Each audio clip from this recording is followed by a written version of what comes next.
Hello, MangaMatt here with the February/March manga update. There was no update for February, as you can see. Just had some life stuff happen and couldn't get around to it, so I pushed it to now. All right, let's get started here with some belated entries. This one actually got lost in the shuffle. Had to bring it up later. This is Dissolving Classroom by Junji Ito. This follows a sort of episodic format of these two siblings who uh, they they go transfer from different areas to areas, and the one main thing that happens is that Chizumi, the older brother here, he keeps doing this thing where he is constantly apologizing over and over for things, and when he does this chanting causes some kind of reaction in people, and they all start basically pouring pouring out of their innards and stuff, and they essentially kind of liquefy themselves. And once this gets to a certain point where they're basically like goopy men and women, they then his sister comes in and starts going around and like scoop and like just slurping them all up in her mouth, and because she's like some kind of possessed by some weird demonic unholy creature in her brain and needs to eat people this way. And it's a really weird kind of series. It's not one of the best, but it's still very good, I think. Again, anything that's Junji Ito, I'm gonna go all crazy about it. If you've been a fan of this stuff, definitely check it out. Even like newcomers, I think this is a good kind of entryway to his stuff. It's not as weird as some of his other stuff are, and maybe you're not into like the super weird stuff, but this is a good kind of scary horror series for it. Next up, we got Case Closed Volume 61, which actually didn't have too many good mysteries in it. Mostly because some of them seemed a little too ridiculous or not done well enough for it. Like, there's one murder mystery involving the murderer repeatedly trying to get the victim to shock shock themselves while turning a key to a car, and doing this in a room filled with gasoline to cause a spark and blow it up. I thought it's too ridiculous. And this is, I'm pretty okay with some of the more ridiculous kind of murder plots in here, mostly because they come off as like more ingenious in the way that it's set up and done well. But something like getting a person to turn a key and have enough built up static on their body just is too ridiculous to set up and execute.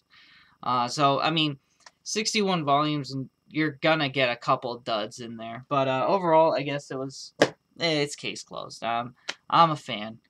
Next up, we get Heroic Legend of Arslan, Volume 6, which this actually brings all of the main players together, all of the various allies together, with Arslan finally reaching home to Peshawar, and sort of regrouping with his people, Pars and all the other main guys. And then while that's going on, then it's actually, I think, it's already started to come out that Silver Mask is actually somebody who is in direct line to the throne, to contest right of rule with Arslan, which that'll create some interesting dynamics.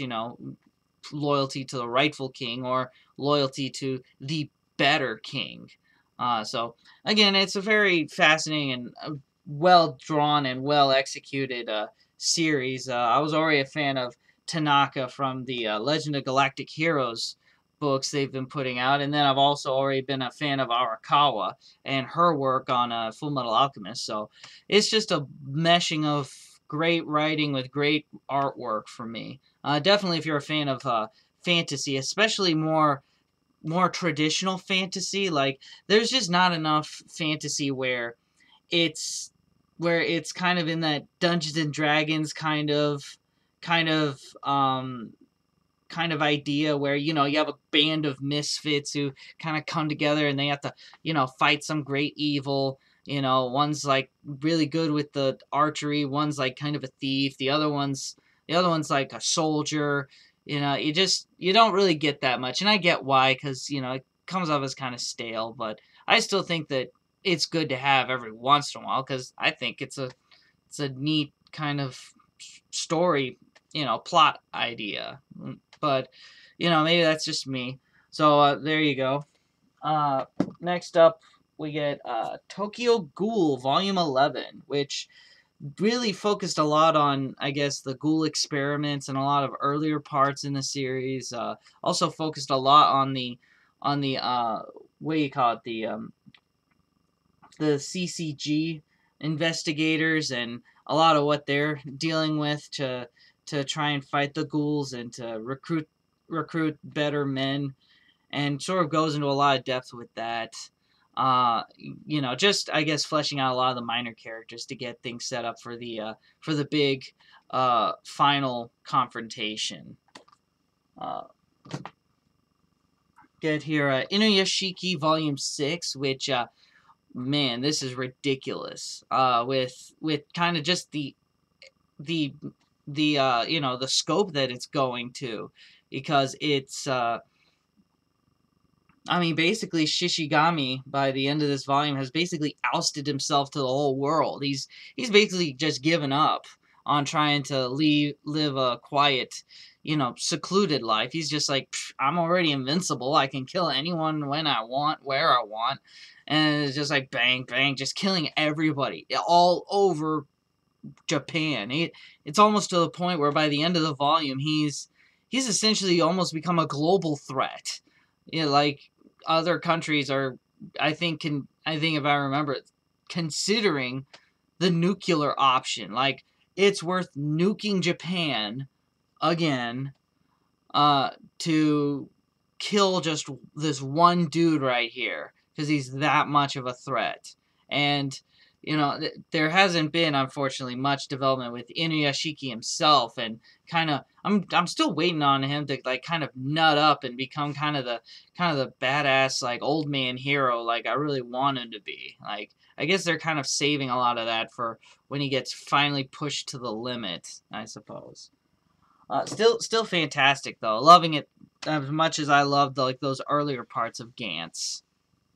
Next up, we get Food Wars, Volume 16, which actually delves into some backstory with what's his name, Arena's father, yeah, Arena Nakiri's father, and kind of just how the father was so obsessed with you know, making her, you know, the best gourmet taste, have the most delicate and most refined taste palette as she could possibly get, you know, scolding her when she wouldn't taste something right, you know, not being able to tell the difference between, you know, one style and another style, not picking up on nuances, and a lot of this just driving into her and sort of feeding into her kind of cold, bitter personality that she gets, as we see at the beginning of the series, and also some more development with Soma as he's trying to figure out a way to actually, you know, succeed at the Autumn Moon Festival. As far as like actual Shokugekis, really weren't that many in this volume. I don't think there were any actually in this volume. I guess, you know, you can't have a food battle in every volume. You gotta spread them out, I guess. Let's see. Next up, we get Hunter x Hunter 33. I know, right? I can't believe it either. this was there was so much time that passed between 32 and 33. I was actually a little lost as to where it was going, but thankfully there was enough. Thankfully there was it was detached enough from the events of 32 to be kind of its own thing. This is basically trying to jumpstart another arc for the Hunter x Hunter series. Mostly them delving into what's essentially like super like forbidden territory and actually coming across like all kinds of weird, very extremely deadly stuff from like, you know, poisonous plants to weird entities that guard, you know, life-giving elixirs, you know, people coming back and being completely insane from their experiences there, you know, very little even being having seen or heard of from these outer reaches. And once you actually get a map of the whole area, to find that actually there's very little of the actual charted landscape that even has been conquered and seen by the hunters themselves. And it's pretty interesting. It's a shame though, knowing that Togashi just has yet again gone on hiatus. So there's I think there's maybe enough uncollected chapters to make one more volume, but after that, you know, there's not anything else after this to continue it. You know, it's a shame because I think it's one of the most interesting reads for a manga series. You definitely see how, from reading Yu Yu Hakusho to this, how there was ideas that he was working on trying to do it in Hakusho, but I think he was just being pressured too much to keep Yusuke and the gang too much shonen and wouldn't break him out. And, you know, I love it to death. You know, even if this is the last volume that ever comes out, I'd still say it's leagues above other fully finished shonen series out there. Then let's see. Speaking of shonen series that it is better than, Bleach, volume 69. Yeah, I know, only 3 more volumes to go, and then I can put a pin in this series. What actually even really mostly it was just a lot of reuniting of a lot of characters from before. Grimmjow comes back, some of the guys from the Fullbringers comes back. You know, Yuha is basically kind of explaining his station as the head of the Quincy's, and also a little bit of backstory about 2 of the guys and how they eventually joined up with the Quincy's and sort of their order and stakes. You read this and, you know, you realize that Kubo, like, whether he was doing better or worse, like, he was definitely still planning for something more than this. He was, you get the feeling that he really didn't get enough time to conclusively kind of end anything, and he was kind of still spinning his wheels with a lot of ideas and stuff. So I don't know if that's his fault or the publisher's fault, you know, for axing him too soon, but, you know, either way, it creates kind of a mess for the series in the end. Next up, Assassination Classroom, which this was absolutely fantastic. We get another round of the school exams where all the kids are trying to study and do their homework and stuff. And again, this is one of the most interesting kind of like visual takes I've ever seen, where essentially you have like visual graphic descriptions of something like taking a test or studying a test or reading an answer, and it's all very interesting. Like here it describes kind of kids being put into like last minute cram sessions where basically they're just being sort of tied down and just force-fed information into them, and it's just, you know, draining their minds trying to retain all of this insane amount of information, which is an interesting kind of idea to go with. And then to contrast that, some of the kids, again, taking different exams and sort of drawing a kind of parallel to it with, you know, with like a civics being represented by a giant tank, and of course the takeaway from a lot of these is being that you have to know this one particular kind of idea to then, there's one kind of weakness to it to then take it down, which is again how, you know, studying anything is knowing exactly where to hit, where to do it at to then solve the answer.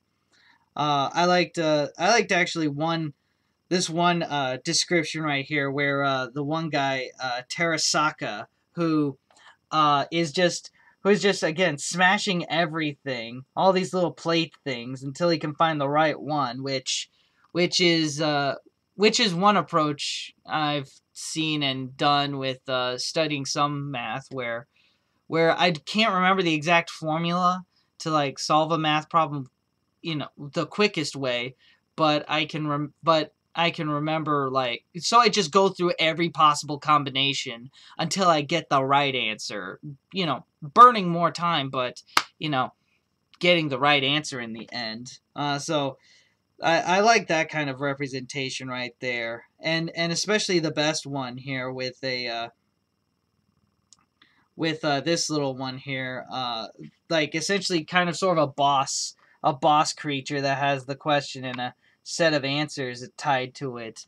Again, this is maybe like one of the coolest parts of all of Assassination Classroom, is seeing the kids studying and trying to solve questions. With actually this one, this story being the best, this part being the best one, because Yusei Matsui at the end of this chapter actually said that he tried getting in contact with like college professors and teachers to try and come up with a math question that would be like college level difficulty, but would still be simple enough that a high schooler could potentially solve. Yeah, a college level exam question that could be solved with junior high knowledge, and actually with this became very fascinating, and also the way that the solving of the answer went into the plot. I would love if Matsui would do another series that was just all about kids solving math and school level question problems, but drawn in a way that is exciting and kind of shonen battle style like that. I think that would be really interesting to check out from him. Then more shonen battle manga with Toriko volume 37, which again features all the gangs, you know, trying to collect all the various pieces together. Some interesting battles here, especially with them having to cook ingredients that are essentially afterlife ingredients. So all of the foods are like already extinct animals, and part of the preparation is having known how to prepare an animal or an ingredient that no longer exists, because they're cooking food in the afterlife. So a lot of the ingredients are actually ingredients that haven't existed for thousands of years and stuff, and then having to prepare that food and cook it to a panel of judges was, I think, very interesting to kind of check out. And then also some neat backstory with some of the main rival bad guys here, which again is really cool. It kind of reminds me a lot of like kind of wrestling, because they're all like very beefy and they have a lot of these very over the top personalities. A lot of them were like used to be good guys, but then became bad guys and stuff. You know, like you see a lot in wrestling. So I think it's fantastic. Only 4 more volumes to go for Toriko to finish that off.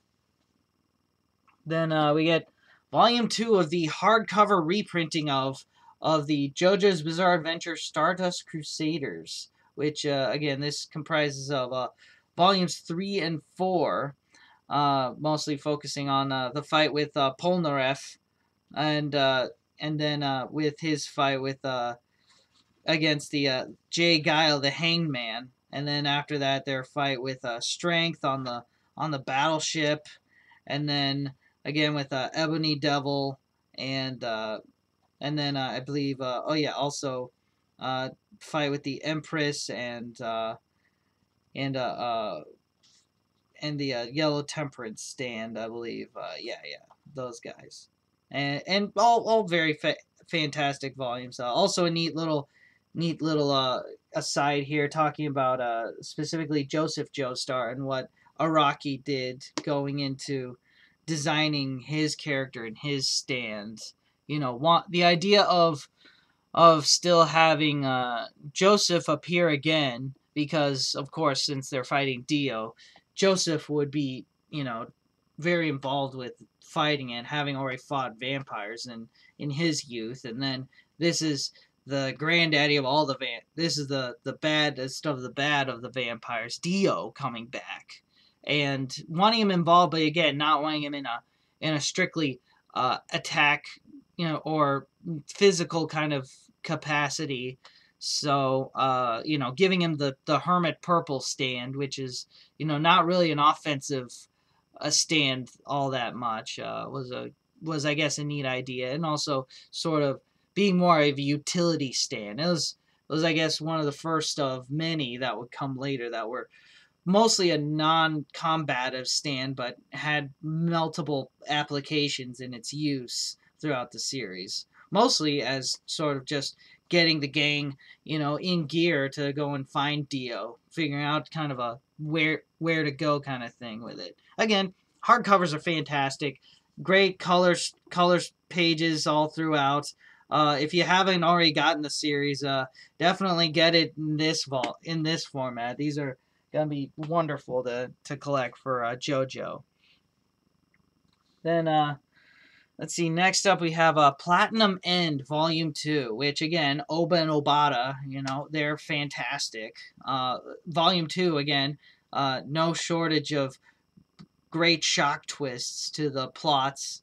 Again, they already established that these angels come down and they give people who were going to commit suicide sort of a second chance of life, and also the opportunity to become God.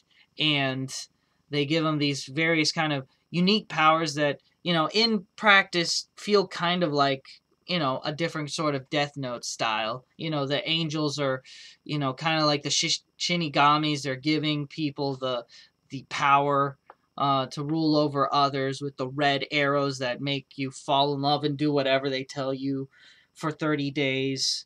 A lot of things feel kind of recycled from Death Note, but a lot of the main difference being that, one, there's like 12 people all going after each other rather than just Light versus L, and then Misa shows up later. It's 12 people all against each other, so it's kind of this battle royale sort of scenario. And also, again, the fact that they can fly and move fast, and that they all, have clear tactics to attack and counterattack each other, also adds for some neat variety and unique kind of ideas. And also each of them have different levels of power between each other, as far as some only have wings, some have red arrows but no wings, some have both, which is a pretty neat kind of idea. And it's shaping up to be another great, like with Death Note was. And again, Bakuman, I enjoyed Bakuman as well. So, still interested to see where that's going. And next up, Seven Deadly Sins, Volume 19. We finally have the 7th deadly sin appear. I've been waiting for this guy forever, and he finally appears. He's pretty okay. I was expecting something a little more impressive, but again, he was only just introduced in this volume, and there's, I suppose, more to be seen with him as a character in the volumes to come. And also, this volume actually giving us a neat revelation about one of the already established deadly sins and his ties to the Ten Commandments, which are sort of a group of demon race people who have powers and abilities that rival those of the Seven, and sort of their fight. So still a really great volume, still a really great series with action and stuff in it. Then next up we get let's see, Pokemon, Alpha Sapphire, Omega Ruby, Volume 3, which again continues from the previous previous storylines with Ruby, Sapphire, and the rest of them as they have to learn and master Mega Evolution to save the world from these deadly meteors that are going to come and destroy Earth, and also the interesting mythical Pokemon, Hoopa, which has these weird ring things that allow it to essentially teleport things from within a separate dimension, and also that the Hoopa's ability may be linked to some of the trainers' original plan of trying to send the meteors to another dimension, and that Hoopa's rings may be tied to that dimension as well, and also that his ability to essentially bring out legendary Pokemon to fight, which is bad news for everyone except Team Magma and Team Plasma, who are already trying to bring out Kyogre and Groudon to begin with. So again, another interesting entry in the series. I still absolutely love Pokemon adventures for just that neat continuing story that still ties in with the games and sort of brings it to another level in that way. Let's see. Next up we get One Piece Volume 81, which actually gives a good amount of backstory with sort of the land they're on in Zhao, the animal kingdom, which has like a king of the day and a king of the night, and they've been fighting each other constantly, and they've also been harboring this one samurai character that they respect and admire. And then also Sanji's been captured and he's going to be married off to some crime syndicate family.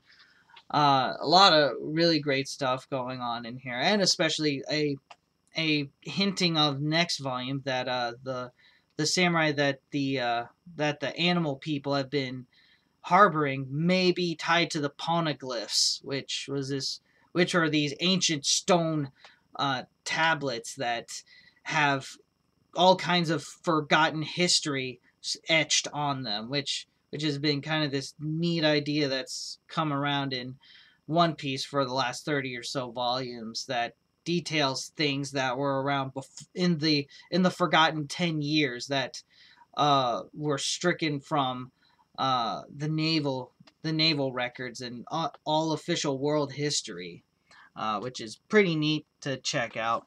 Master Keaton, Volume 10, which again has a few neat chapters in here and there, talking about family betrayal and other things like smuggle ring, moving Nazi memorabilia out of the country to sell to then fund neo-Nazism in other parts of the country. You also get a rather heartfelt story with Master Keaton and this old man who claims to know a long lost treasure from the long lost Russian treasure from before the Bolsheviks upturned the Russian aristocracies.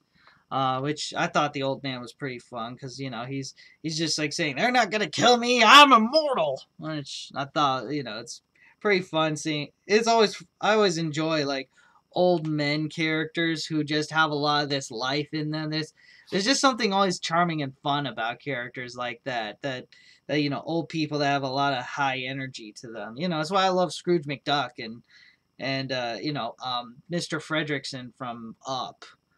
Then you got this cute little story with this little girl who they bring Keaton on as a tutor, and then he kind of works with her and sort of on the side uncovers a plan where the mother is being swindled out of money by this man she's with. So neat little stories all around. It's hard to really comment. I even just read Master Keaton, and it's hard to comment on some of these stories because they're just kind of one and dones, which is, again, that's sort of the charm and the fun of reading Master Keaton stories, is that you don't need to get all this you don't need to remember all like 9 volumes of plot to dive in and start reading any Master Keaton stories, really. Very, very minimal kind of setup and a lot of fun. Let's see, then next up here we get Haikyuu volumes 8 and 9, which actually details a lot of their which goes over, I guess, them winning the competition and then the fallout of them winning not winning they win a match, and the fallout of that mostly being that they have to actually study for exams, or they won't be able to participate in the next round of matches, which I thought was rather hilarious. With Hinata and the gang trying to have to learn math and school and stuff while they're all still super passionate about volleyball on the sides. Trying to figure out a lot of kind of what happens besides that. Just them going. Oh, they also get a new team manager, which was pretty neat. The team manager in a lot of these sports mangas first of all is always a girl, which I think is cute and fun. Having like this one kind of den mother girl that's in charge of all these guys to try and get them riled up and start trying to be in charge of the team and stuff. I'm trying to remember, did iShield 21 have a girl manager? No, they didn't. They just had she was just a cheerleader, and that one didn't have a girl team manager, and neither did Slam Dunk, now that I think about it. Slam Dunk didn't either. The Real did, and that was wheelchair basketball. Kuroko's basketball has one too. I guess maybe it's not as much of a trope as I thought it was. Slam Dunk I think does. I think, the girl is, I think, their team manager, but not the coach. Which is always weird, like the team manager not being the coach. I guess it's one of those things, like, I'm not a sports guy, so I don't see the difference in roles. It seems like they would be the same person, you'd think, but needless to say, I like the interesting sort of trade-off where they switch girls to have it be the new one to be in charge of the volleyball team. Like, she has to go and find herself a replacement, which is kind of neat. If you've ever been in school and you've had school clubs and stuff, and then you get to the end of your time in school and you think like, well, I guess I have kind of a responsibility to keep this club running, or this after school group going, and I have to find somebody to be my replacement. We kind of had that in college with a couple of our clubs where of course there were people who had to leave and graduate, and so new people had to take those places.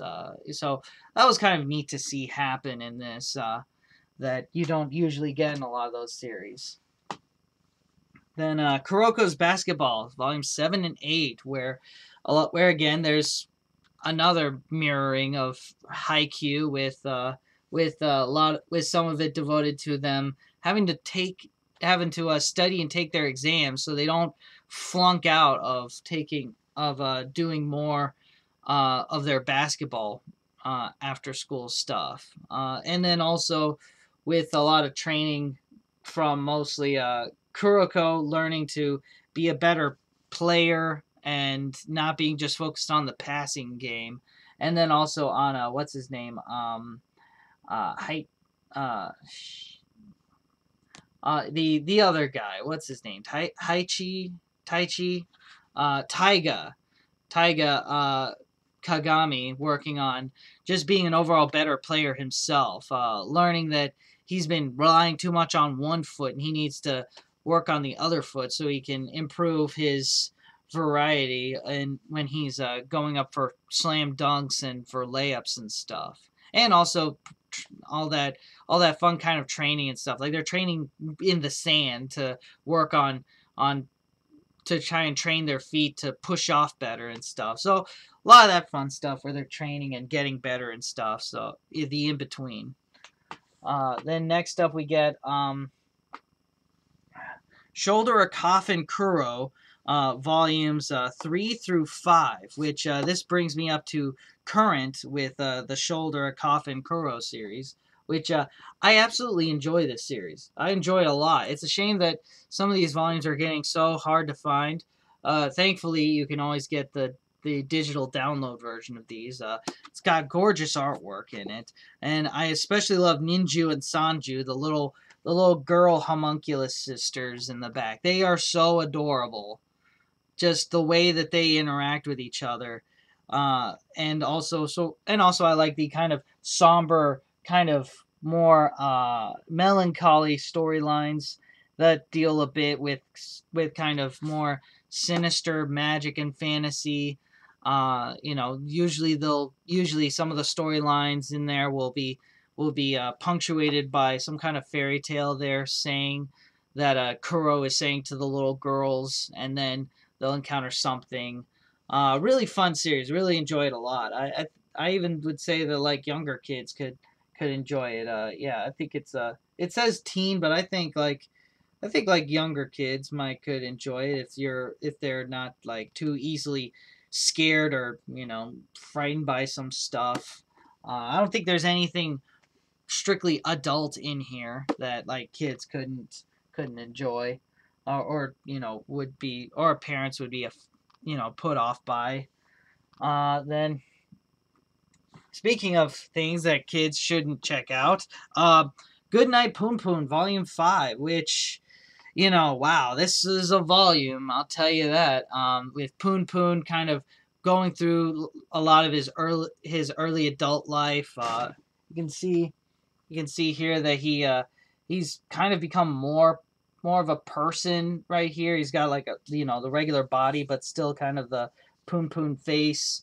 I guess that's kind of him more growing into himself, realizing himself, because it is sort of brought up in this volume that how Punpun feels about himself is how he looks. So in that respect, then the whole series, Punpun, the way he's drawn is how he views himself, and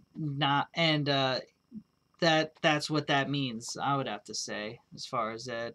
So I guess that works into a lot of what I was saying before about when Punpun changes his shape and changes how he looks. It's more about how he feels about himself, how he views himself. It's not like everybody is seeing like this weird chicken-looking guy the whole time. Also, there were a lot of weird kind of deviations where they're focusing on like the one guy who's kind of running for mayor, but he's also in charge of like some kind of weird cult thing that he's doing. There's a lot of weird asides and it felt like a lot of meandering, but at least it focused on Punpun more so than I guess some of the other volumes that focused on his other family members. Still good. One more volume to go, I think. This time there's one more volume to go to wrap up and see kind of where Punpun's gonna go with his adventures. And of course, I try to save something poignant for last. This time it's a new series I've recently gotten and read through all of rather voraciously. And there's actually a anime series for it that's going to be coming out soon, maybe next year, or this year or next year maybe. But that series is the Ancient Magus Bride, or Ancient Magus Bride. This is a fantasy series that I believe it's taking place in like the I think it's supposed to take place in present day, but like nobody uses a lot of present day technology or anything. It's all fairly separated, I believe.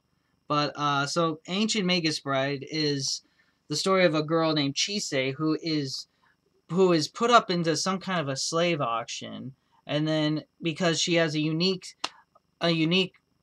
ability of hers where she can store a whole lot of magic. She basically is like a magic sponge, whereas a lot of magicians have to like draw magic from the environment and stuff or manipulate magic. She can just absorb it endlessly like a battery, and for some magic users, that's a very useful thing to have, especially if you're gonna run like magic experiments and maybe you're not good with that. But the drawback of such people is that they're usually not well adapted with using magic, so they essentially just can't regulate the magic they use, and this puts a strain on their body, and they usually die very young. Uh, but one such magic user or mage, Elias, who's kind of a recluse and kind of aloof, decides that it would be interesting to purchase her so that he can then train her as his apprentice, because he's not really good with people. He's been very alone and by himself, and actually a lot of his backstory is shrouded in a lot of mystery. It's not even established if he even is human. And he's always wearing like this sort of goat head, cow head looking mask over him, which may or may not be how he looks. He usually has to disguise himself, of course, when he's in public, when he's trying to meet anybody. And really, the series is mostly focusing around Chise and her learning about the magical world and her ongoing training of becoming a true mage, a true magic user. And through the learning of magic and how to become a better magic user, she's also learning how to control her own magic so that she can regulate it and not just have it kill her. Because that's the other thing Elias is kind of interested in, is he's interested in uh, learning her how to teaching her how to control her magic so she won't die. And also, as revealed in the first volume, to eventually be his bride. Because again, he doesn't understand, human interactions or stuff. He thinks like a bride is just somebody who's with you forever, without kind of really making the connection about like the romantic aspect of it. So I mean, on the one aspect, there's kind of this ickiness, I guess you can say, about the fact that Chise is essentially his slave, but Elias does make mention numerous times that if you want to leave, you can just leave. I just bought you because, well, I was after a particular kind of person for what I wanted in an apprentice, and you know I thought I'd, get you, and the best way to do that was just to buy you. And because, he's not going to sit there and try and go over the merits of slave auctions and stuff with people who clearly don't care, I guess. But, again, he kind of doesn't understand, like, morality and stuff, because he's so removed from people, from other mages, from alchemists who are kind of like the polar opposites. They're kind of like the Soul Reaper and Quincy of Ancient Magus Bride. And yeah, I think it's a fascinating series. I think it does a really great job of drawing on a lot of the classical elements of magic and of, you know, the magic tools and, you know, the nature of magic itself as it's brought up in various various literature, culture, and even some Wicca that it's brought up in. You can tell he did a lot of research. He wasn't just like making stuff up as he went. There's a natural logic to things, and I always appreciate that in a lot of stories that deal with a lot of more fantastical stuff. I don't care. I don't mind if, you know, you have all these kind of weird stuff happening, or, you know, reality or world breaking stuff happening, as long as it can follow some kind of a logic to it. Like, you know, things can't just anything happen. Like, there has to be like A plus B has to equal C, and then you set that up, and then you do that. That's how fantasy works, is you have to, you know, set up the world and set up the rules to say that, you know, Hulk can't just slam down and smash everything and then the world is saved. You know, you have to establish that, okay, Hulk is like this, he works like this, and he can only do these things.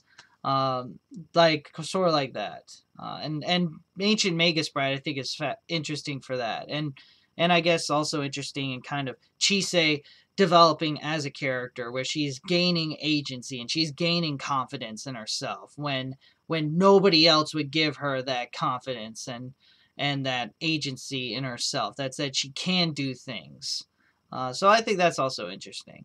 But maybe that's just me. Well, anyway, that's all I got for this manga update, and I guess I'll check y'all out next month, or I don't know. I've done some things with my manga collecting where I'm trying to like you know, collect them in just bigger bundles. So I don't know. It'll depend on how those are shipped, whether I get them or not for each update, or if it has to get pushed to a next one. So we'll see how that goes. All right.